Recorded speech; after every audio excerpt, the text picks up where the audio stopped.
Everybody. It is very late, I know. Can't be helped. We are burning the midnight oil, and things are really happening. I don't have to tell you. You can see it. You can see it in the market. You can see it all around you. You can feel it all around you, um and it really feels good. I think it really feels good. It's like finally getting a chance to clean out your closet. You clean it all out. You put it all out, and and then you have to evaluate what you want to keep and what you want to throw out, right?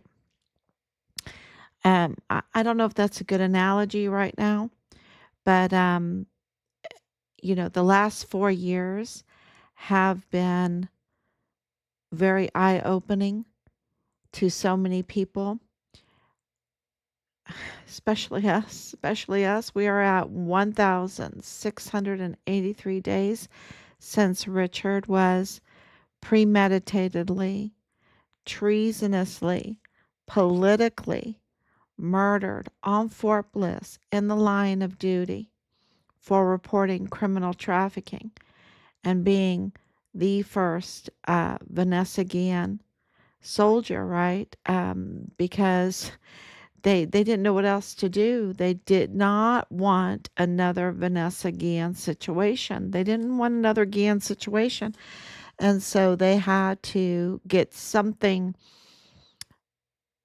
um, something relatable, that would divert our attention, that would make them seem like they cared. So they put this label on him instead of telling us what they knew, that they had his remains, that he had been murdered. No, they carried out, they used taxpayer funds to collude, and plan out a cover up. And they have spent millions of dollars on this cover up. So, yeah. And so here we are, very late at night, um, coming on, letting everyone know. Thank you so much for watching. Please share. Please share when you get a chance. It is really important for everyone to know what's going on. We have heard um, that Veronica Escobar, Representative Veronica Escobar, that is the representative for that area, that we were working, and she's absolutely up to no good. And she has been up to no good for a long time, even when she was a county judge, up to no good. She's the one that brought in um, a foreign national to to take the place of a judicial chief medical examiner's position that, according to the Texas Constitution, you must be a citizen in order to have that position. But she put in someone that's connected to the Sinaloa cartel. That's who she put in, a foreign national connected. And she's been up to no good with and has allowed the constitutional crisis to happen in El Paso. That's been under her watch. The denial of voting rights, the right to vote to the people in her district, for judges that sit on the criminal law magistrate court since 2015. She has absolutely allowed that to happen, funded the medical examiner, funded all that has to be approved. She's a approving person, um, and approving that these judges, um, that are absolutely masquerading. They're not really judges, right? Because they haven't been elected by the people. They're in violation of the Texas Constitution. This is a constitutional crisis right there in El Paso. And it denied the voting rights, the right to vote of the people there in El Paso. They need to vote for who they want to be their judge on a court that is that powerful. And also, the DA's office, she's absolutely allowed the tampering of documents. Um, no DA really legally in no prosecutor. That's what that means, no prosecutor. So that's a constitutional crisis because under the Texas Constitution, the holdover duly elected or properly installed appointed DA, but in this case it's duly elected Yvonne Rosales, would be the DA. And Veronica Escobar doesn't care about the Texas Constitution. She doesn't. And so the DA's office is left absolutely botched. It's botched under Bill Hicks, it's botched under James Montoya. And James Montoya was working side by side with Michael Maiella in the district attorney's office during the Walmart mass shooting. He was there, and Michael Maiella Jr. is a hacker, um, absolutely a hacker, an award-winning hacker.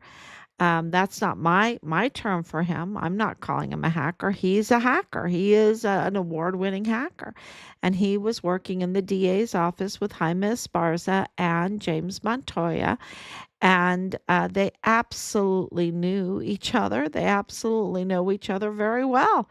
And because Michael Maiella is the son of Michael Maiella Sr., that works managing the federal courthouse. Okay, they all know each other. They're all buddies. They've known each other for years. And I'm wondering if what did Michael Maiella Sr. do before he managed the federal courthouse? Because they all know each other. And they know that Michael Maiella Sr.'s daughter, the daughter, was romantically involved and married Patrick Crusius's brother, who is also very handy with the computer for accounting, for banking, for all your banking needs, right? All your banking needs just go to Brian Blake Crucius, right? And so they all knew, and that's why the quid pro quo with Bob Moore's El Paso Matters, which belongs to El Paso Community Foundation, which was handling the victims' funds that were not being distributed properly. And they have a history of not distributing funds properly. And that goes to Veronica Escobar is not having the oversight, allowing this constitutional crisis, the all kinds of rights being violated with these conflicts of interest, right? All kinds of rights. And Veronica Escobar is just, protecting them, allowing it to happen.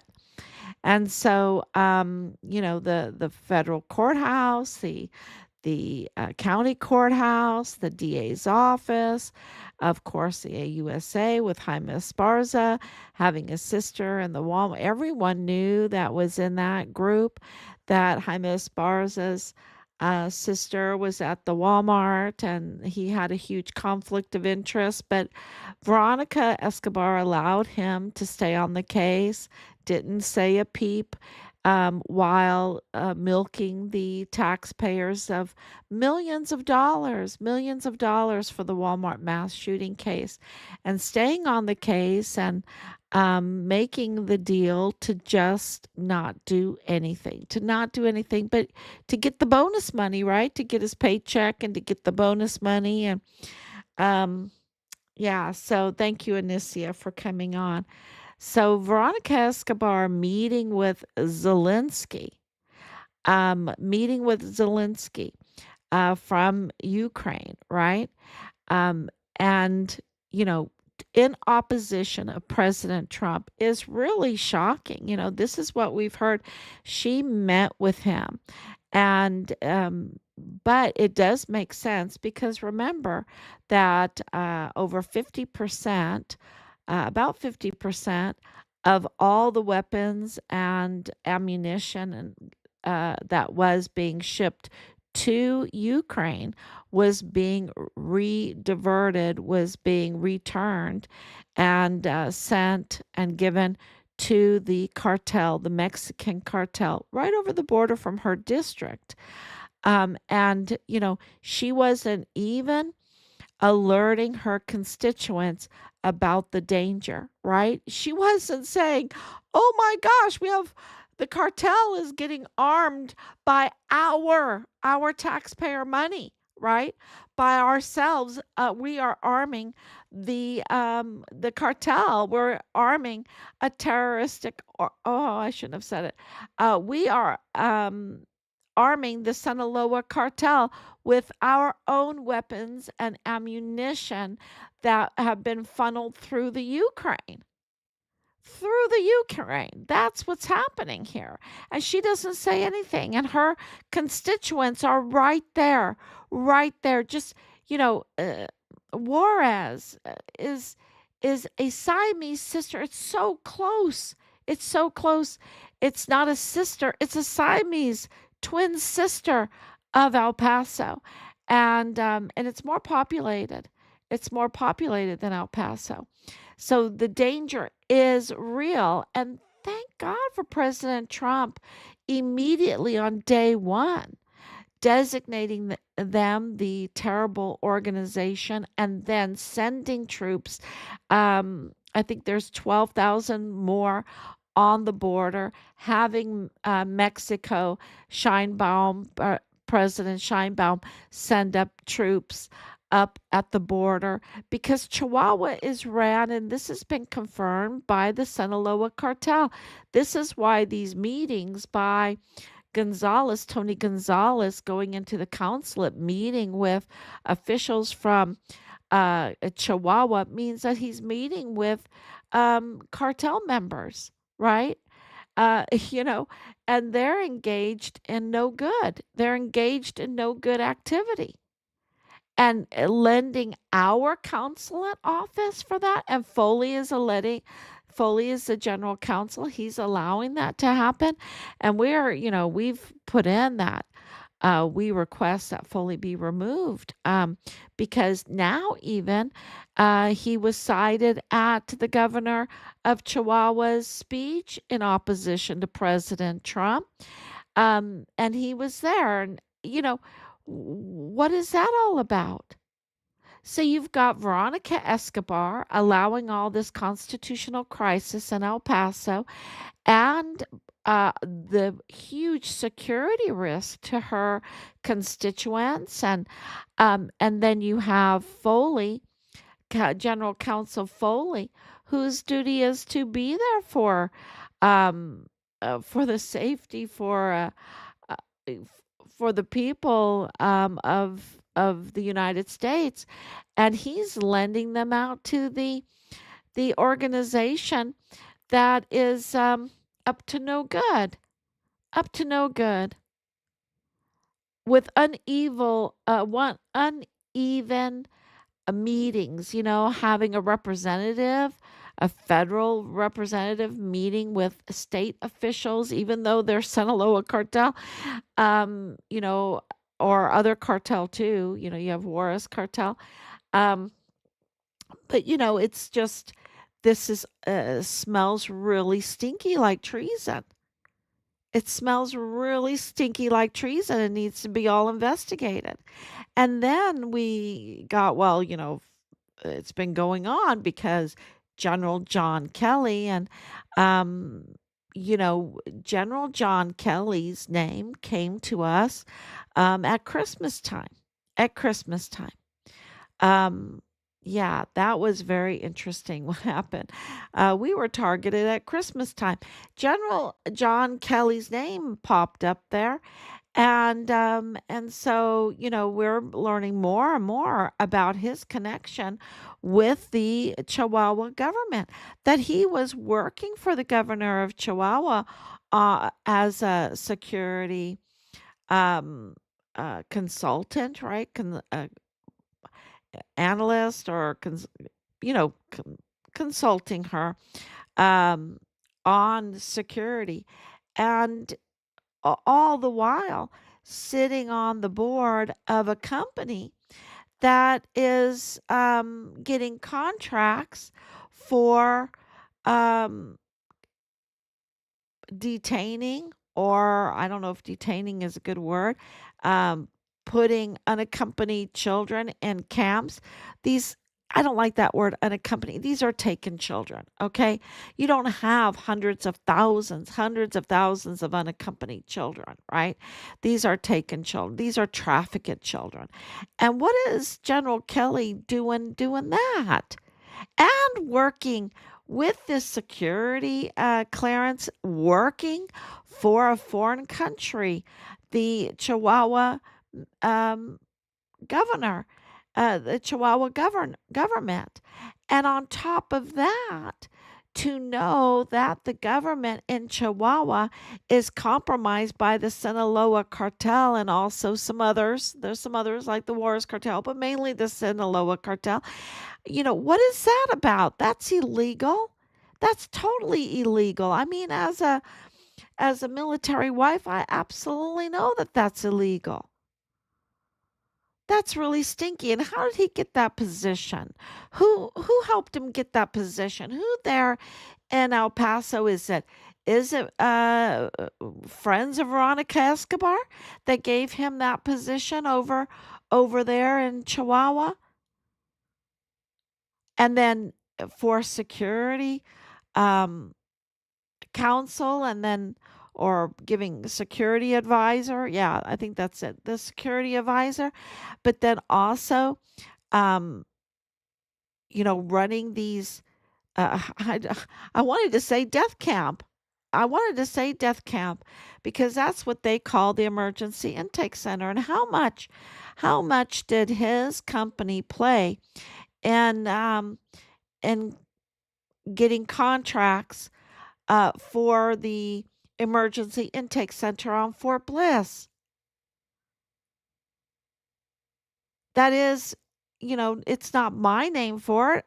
It's what's going around. All those that worked there and know about this camp, this emergency intake center. They're calling it the death camp. Hundreds of thousands of children. I heard that um, I think around 70,000 have been located, but you're talking about hundreds of thousands. And our what we're hearing is that a lot of them are passed away already, passed away, lost their life because of this trafficking and because of the companies, the contracts that run this is up to no good. And any general that would go and work for a foreign country while opposing, because don't forget, he was opposing President Trump. He was opposing President Trump, and then he goes and wants to uh, help out with this illegal um, crossing that hurt so many. And now these children are now mostly dead. And he, what did he help with that? Not with that. With running the camp. That's what I'm talking about. Did he help with that? How much, it's just Richard's case keeps on exposing more and more, right? So you have Veronica Escobar, um, you know, not even letting her constituents know that all of these weapons and ammunition is going right there, right next door. And then you have General Kelly, who was DHS. He was Homeland Security when Richard was targeted and went missing and was murdered, and the whole cover up. He was DHS. He was DHS. The whole Walmart mass shooting case. That I really need to look at the timeline for that. I really do. I don't think he was DHS then. I really need to look at the timeline because it's very interesting with John Kelly, General John Kelly. And I have it from a very, very good source that he had something went very, very wrong in his spirit, in his spirit. Very, very wrong. It was so bad. Um, they could tell he was up to no good. This is a very, very good source. Very close. So, yeah, and something very wrong all around, all the way around, all the way around. And I think when you contribute to, um, emergency intake center like the one that was on Fort Bliss, that can make you not be all right. Not be all right. So those are the other thing I just left on the four computer people that I just don't think it's an accident, that um, Michael Maiella is this amazing hacker, and that Jonathan Ambriz, being a West Pointer, and being this amazing computer LLC business, um, property investment, guru, that's not an accident, and that um, Dallas Hart's very talented skills with the computer and security and all of that is not an accident. And then Blake Crusius, Brian Blake Crusius, with his very talented ability with the banking, right? With all his little banking, accounting um, talents. I just don't think that that's an accident. You can tell me, let me know, ask the questions, and let me know what you think. If that is sounds very, very fishy, and the whole thing with the Walmart mass shooting case, doesn't that sound fishy to you? It's very fishy. It's 100% fishy, 100%. So let us know on that one. And, there's just a lot of good things happening, and we need to keep sharing all of this information everywhere. And I know it's, almost 1 o'clock in the morning, but please share. It's so important. Um, and we will keep producing. We had a lot of important meetings today, and lots of things behind the scenes. And so we're not, this is just beginning. This is just beginning. We have so much to do.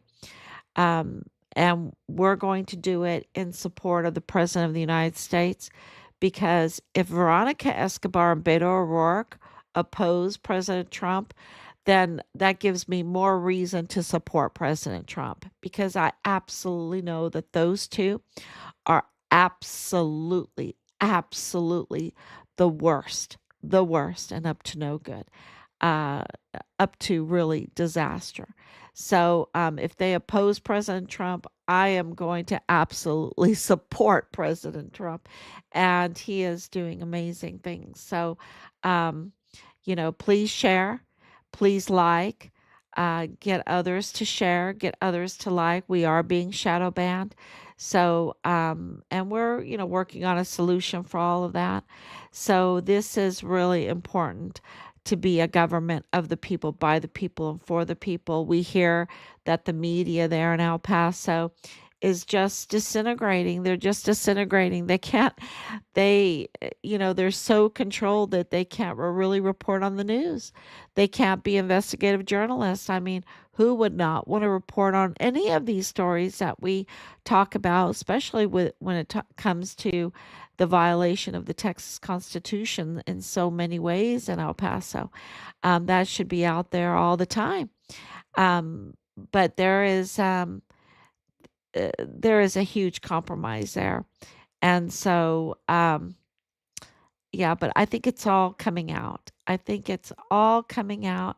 And I just want to say thank you to everybody, share to everybody, um, sh- share this story, and, keep praying. And we really love you, and we really appreciate you sticking with us for so long, for the sake of El Paso, for the sake of Juarez, for the sake of, I believe this is going to help stop kinetics, because, right now I'm hearing that there's huge chance for kinetic warfare, right? At a big way. So, we need to be a government for the people, by the people, of the people. And that means we need to share, and we need to comment, and we need to get this truth out so that we can stop um, this all from just getting so out of hand. So thank you so much. God bless you. And I will be back tomorrow, God willing.